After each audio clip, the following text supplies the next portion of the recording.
आज मैं जो सुनाने जा रहा हूँ शायद उसे सुनकर कोई भी विश्वास ना करे, लेकिन अगर यह सब मैं अपने पास रखूंगा तो शायद मैं पागल हो जाऊंगा। हमारे गांव के बाहर एक पुराना रास्ता है जो जंगल के बीच से होकर निकलता है। दिन में लोग वहां से आते जाते हैं, लेकिन अमावस की रात उस रास्ते पर कोई नहीं जाता है। बचपन से एक बात सुनता आया हूँ, लोग कहते थे कि अमावस की रात उस रास्ते पर कुछ अजीब होता है, लेकिन कोई भी उसके बारे में खुलकर बात नहीं करता था। मैंने कभी इन बातों पर विश्वास नहीं किया, लेकिन 3 रात पहले अमावस थी और उस दिन मुझे गांव आने में देर हो गई। दरअसल मैं अपने दीदी के गांव गया था और आते वक्त कोई वाहन नहीं मिल रहा था, इस वजह से मुझे पैदल ही आना पड़ा। और चलते चलते कब शाम हो गई मुझे पता ही नहीं चला।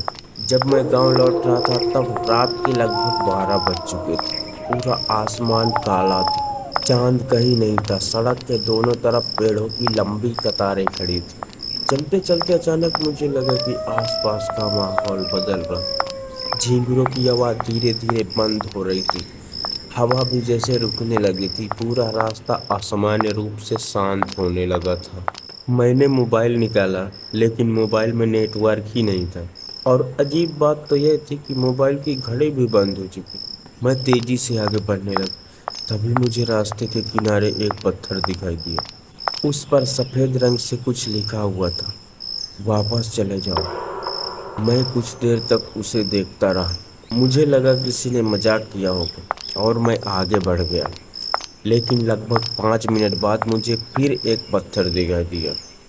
उस पर लिखा था, तुम देर कर चुके हो। अब मेरे शरीर में बेचैनी होने लगी। यह सब किसने लिखा था और क्यों? मैं लगातार सोच रहा था और आगे बढ़ रहा था। कुछ देर बाद मुझे लगा कि मैं रास्ता भटक गया हूँ और मुझे थोड़ा थोड़ा डर भी लगने लगा था। तभी मेरी नज़र एक रास्ते पर पड़ी और मुझे याद आया, यह वही रास्ता है जिसे अमावस की रात जाने में सबका दिल दहल जाता था। लेकिन मैं फिर भी किसी तरह से उस रास्ते से आगे बढ़ता रहा, अपने गांव का रास्ता ढूंढता रहा। पर वहाँ कुछ समझ नहीं आ रहा था और गांव के रास्ते का कोई निशान नहीं था। चलते चलते मुझे एक टूटा हुआ खंडहर दिखाई दिया। मैंने उसे पहले कभी नहीं देखा था, गांव में पैदा होने के बावजूद भी। मैं धीरे धीरे उसके पास पहुंचा। खंडहर के दरवाजे पर धूल जमी हुई थी। ऐसा लग रहा था जैसे वर्षों से वहां कोई नहीं आया हो। लेकिन दरवाजे पर उंगलियों से कुछ लिखा हुआ था, तुम फिर आ गए। मेरा दिल जोर से धड़कने लगा। मैं वहां पहले कभी नहीं आया था। फिर ऐसा क्यों लिखा था? मैंने कांपते हाथों से दरवाजा खोला और अंदर चला गया। कमरे की दीवार पर सैकड़ों खरोंचे बनी हुई थी। पहले मुझे लगा कि वे सामान्य निशान होंगे, लेकिन जब मैं पास गया तो मेरे पैरों तले जमीन खिसक गई। वे नाम थे, सैकड़ों नाम। कुछ नाम बहुत पुराने थे और कुछ अपेक्षाकृत नए। और उन्हीं नामों के बीच मुझे अपना नाम दिखाई दिया, सत्या। मैं कुछ सेकंड तक उसे देखता रहा, लेकिन असली झटका भी बाकी था। मेरे नाम के नीचे एक तारीख लिखी थी, 12 अगस्त 2021, यानी आज की तारीख। मेरे हाथ कांपने लगे। मैं तुरंत वहां से निकलना चाहता था। मैंने खंडहर से बाहर निकलने की कोशिश की, लेकिन जैसे ही दरवाजे तक पहुंचा मेरे कदम वहीं रुक गए। बाहर वो रास्ता नहीं था जिससे मैं अंदर आया था। सामने सिर्फ घना जंगल था। तभी मुझे पीछे से किसी के धीरे धीरे चलते हुए आने की आवाज़ सुनाई दी। मैंने हिम्मत करके पीछे देखा, लेकिन वहाँ कोई नहीं था। फिर मेरी नज़र ज़मीन पर पड़ी। धूल में सिर्फ एक ही आदमी के पैरों के निशान थे, और वे निशान मेरी तरफ नहीं बल्कि मेरी ही जगह से शुरू होकर अंधेरे की तरफ जा रहे थे। ऐसा लग रहा था जैसे कोई मेरे अंदर से निकलकर अभी अभी बाहर गया हो। उसी पल पूरे खंडहर में किसी के हंसने की बहुत धीमी आवाज़ गूंजने लगी। मैंने जल्दी से अपना मोबाइल निकाला कि शायद अब नेटवर्क हो, पर अभी भी मोबाइल में नेटवर्क नहीं था। और इस बार मेरे मोबाइल में कुछ अजीब हुआ। मेरा मोबाइल अपने आप रिकॉर्डिंग मोड में चालू हो गया।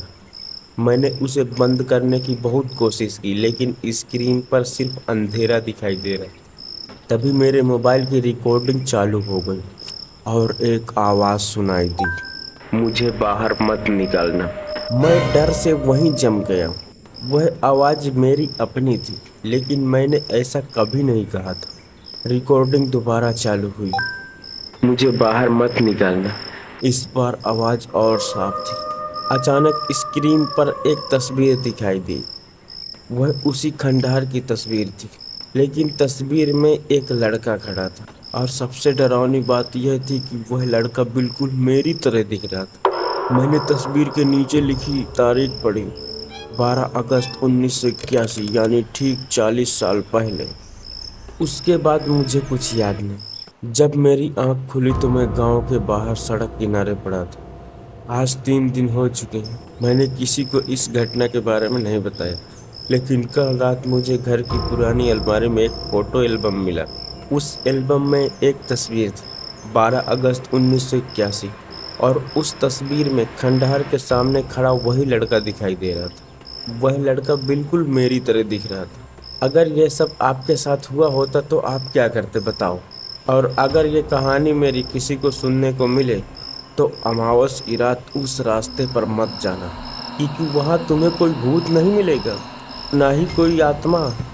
वहाँ तुम्हें शायद अपना ही कोई ऐसा रूप दिखाई दे जिसकी आप कल्पना भी नहीं कर सकते। तो ध्यान रखिएगा, ठीक।